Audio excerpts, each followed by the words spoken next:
भगवान के सामने रोने से क्या होता है। नमस्कार दोस्तों, आज हम आपको भगवान के सामने रोने से क्या होता है इसके बारे में हमारे शास्त्रों में क्या लिखा है विस्तार से जानकारी देने का प्रयास कर रहे हैं। भगवान के सामने वही व्यक्ति रोता है जिसको भगवान पर पूर्ण विश्वास होता है। उसके साथ अच्छा होता है तब भी वह रोता है। खुशी के आंसू जिसे कहते हैं।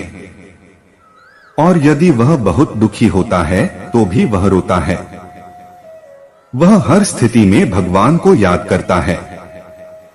वह व्यक्ति जानता है कि भगवान देर कर सकते हैं पर एक दिन जरूर उसकी इच्छा को पूरी करेंगे। जो व्यक्ति भगवान के सामने रोता है उसका भाग्य बदल जाता है।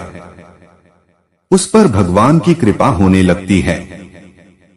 उस व्यक्ति के साथ चाहे कुछ अच्छा ना भी हो तो भी उसका भगवान पर पूर्ण भरोसा होता है कि भगवान ही उसकी सहायता करेंगे।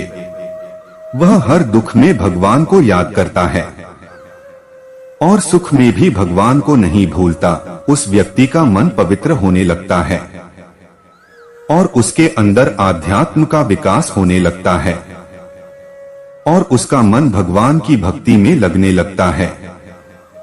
जब कोई भी व्यक्ति भगवान के सामने जब जाता है तो उसका दुख दर्द वह भगवान को बताता है। हमारे मन की हर एक बात भगवान जरूर जानते हैं। वह अंतर्यामी है, उनसे कुछ नहीं छुपता है। जब किसी व्यक्ति को भगवान के पास जाते ही रोना आता है तो उसे यदि मुसीबतों से जल्दी बाहर निकलना है तो उसे भागवत गीता पढ़ना शुरू कर देना चाहिए। क्योंकि जब कोई दुखी व्यक्ति भागवत गीता पढ़ता है तो उसे बहुत जल्दी भगवान उसे सही राह दिखा देंगे। अगर कोई विधि पूर्वक भागवत गीता पढ़ता है तो उसके जीवन में चमत्कार जरूर होता है। आप भगवान की स्तुति करें, वो आपके जीवन के बड़े से बड़े संकट को दूर कर देंगे। भगवान के सामने रोना चाहिए या नहीं? सनातन धर्म को मानने वाले प्रत्येक व्यक्ति का अंतिम लक्ष्य मोक्ष की प्राप्ति होता है। हर व्यक्ति चाहता है कि वह जीवित अवस्था में सारे सुख भोगे और मृत्यु के बाद उसे मोक्ष की प्राप्ति हो जाए। और भौतिक सुख प्राप्त करने के लिए भगवान से प्रार्थना करना प्रारंभ कर देता है। वह चाहता है कि उसे दुनिया की सारी खुशियां मिल जाएं। पर हर व्यक्ति को इस बात पर गौर करना चाहिए कि भगवान का यह फर्ज होता है कि अपने भक्त का पेट भर जाए। उनका यह फर्ज नहीं है कि वह आपकी हर इच्छा पूरी करे। आपको यदि अपनी ढेर सारी इच्छाओं को पूरा करना है तो उसके अनुसार मेहनत भी करना पड़ेगी। भगवान ने भी इस धरती पर जन्म लिया और अनेक संघर्ष किए। इसलिए सभी व्यक्तियों को किस तरह जीवन जीना है उन्होंने लोगों को यह बता दिया कि जीवन को कैसे जीना चाहिए। इस धरती को मृत्युलोक कहा जाता है। मृत्युलोक पृथ्वी को इसलिए कहा गया है कि व्यक्ति यहाँ पर अलग अलग योनियों में जन्म लेता है और मरता रहता है।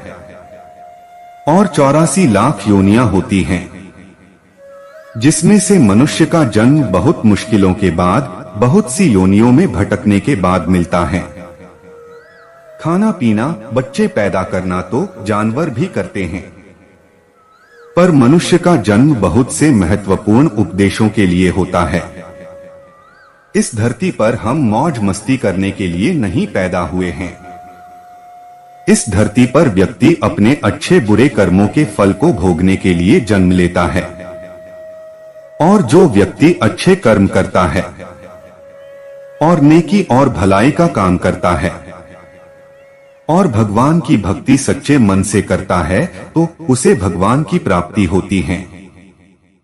जो व्यक्ति दूसरों को कोई हानि नहीं पहुंचाता, अपनी मेहनत से कमाए धन से अपना और उसके परिवार को पालता है और इंसान से लेकर किसी भी जीव को हानि नहीं पहुंचाता है, उस व्यक्ति को भगवान की प्राप्ति होती है।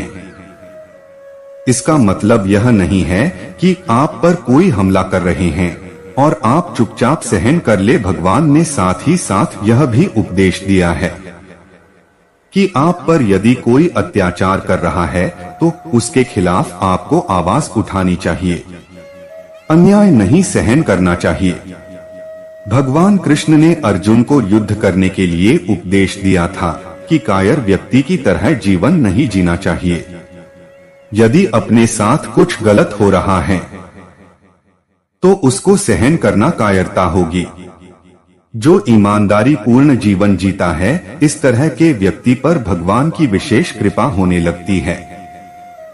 बिना मांगे ही उसके सारे दुख कम होने लगते हैं। उसकी धीरे धीरे सारी परेशानियां कम होने लगती है।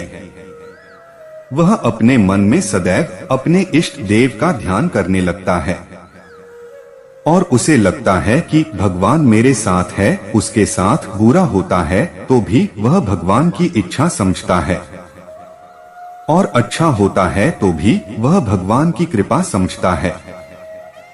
ऐसे व्यक्ति को संसार के सभी लोगों का मन पढ़ने की शक्ति प्राप्त हो जाती है।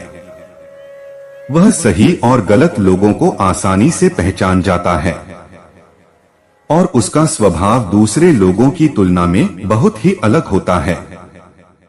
वह कभी किसी की बुराई नहीं करता, शांत प्रवृत्ति का और एक साधारण जीवन जीना पसंद करता है। वह भोग विलासिता की ओर आकर्षित नहीं होता। वह सिर्फ जीवन जीने के लिए भगवान से इतना मांगता है कि उसका परिवार खुश रह सके। वह गलत तरीके से धन नहीं कमाने की सोचता है। वह ईमानदारी का जीवन जीता है। छल कपट उसके मन में नहीं रहता। प्रत्येक व्यक्ति अपने इष्ट देव से प्रार्थना जरूर करता है और जब वह भगवान के मंदिर में जाता है या फिर भगवान की भक्ति करता है तो उसके मन में बहुत से अच्छे बुरे विचार आते हैं और वह अपने दुखों को याद करके अपने आंसुओं को रोक नहीं पाता है।